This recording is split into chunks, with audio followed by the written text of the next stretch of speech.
le ocurre algo. ¡Ayuda! ¡Ayuda! A la mía le está pasando lo mismo. El diablo tiene un único deseo. De donde hayan venido nuestras hijas han traído algo con ellas. Que perdamos la fe. Ayúdenos a recuperar a nuestras hijas. Hi David, I'm Rafa from Cartelera, Spain. How are you today? Rafael, I'm doing great. How about you? Yeah, I'm fine, thank you. Well, first of all, congratulations on this difficult project. You already did a direct sequel of a classic horror film with Halloween, so what did you learn from it and what has been similar or different about that, revival process this time? Well, The Exorcist is such a different movie than Halloween, and really our approach was very different as a subgenre of horror from a slasher movie to a possession movie.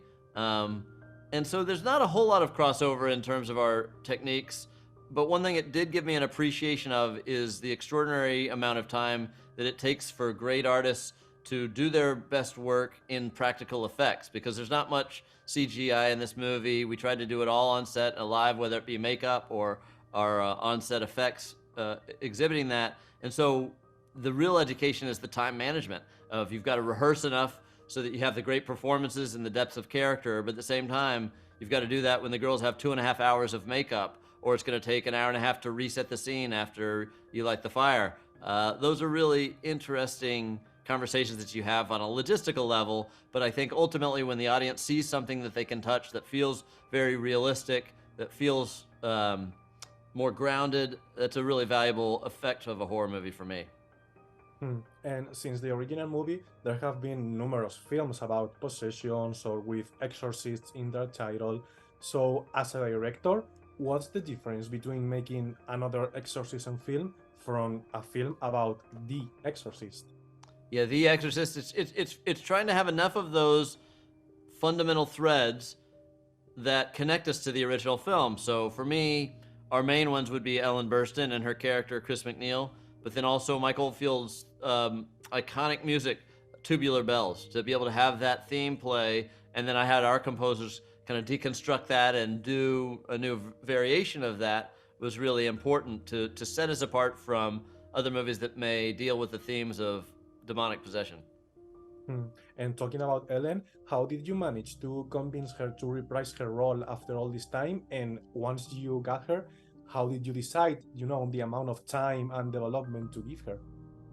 Well, it was a matter of getting to know her. When we set out to make this movie, we reached out to her just to say, hey, you're a monumental part of a monumental horror film, and we're going to go in there and we're going to make the next chapter in this franchise. I want to know you.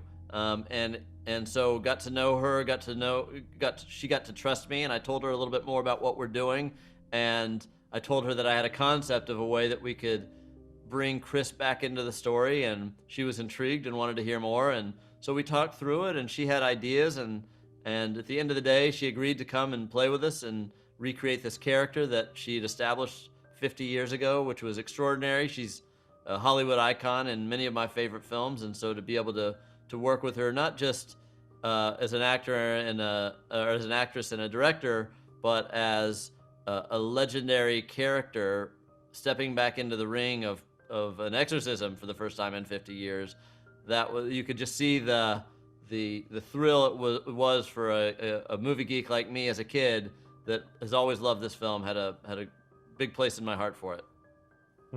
And I don't know if you got the chance to talk also with William Friedkin before his passing, but how did he influence your work here? I never got to meet William Friedkin. I never got to speak with him about the movie, and he never got to see it. He passed away right before we were complete with the film. So I can't say anything about that, but I do find his films really influential to me. And particularly, I rewatched Sorcerer the other day, and that movie is incredible. So, from so many of the amazing movies that he's made, and he has a new film coming out that I'm excited to see. So it's great to have an influence like Friedkin, not just because we're making a sequel to his masterpiece, but as a filmmaker, I just admire people that take chances and make bold films and have a very strong opinion and a perspective. So he's particularly in my diet of films in the 70s and 80s, he's one of the masters. Yeah, totally he is. Well, David, thank you so much and congratulations on your big job here. Oh, thank you so much. Good talking Thank to you. you. Have a nice day.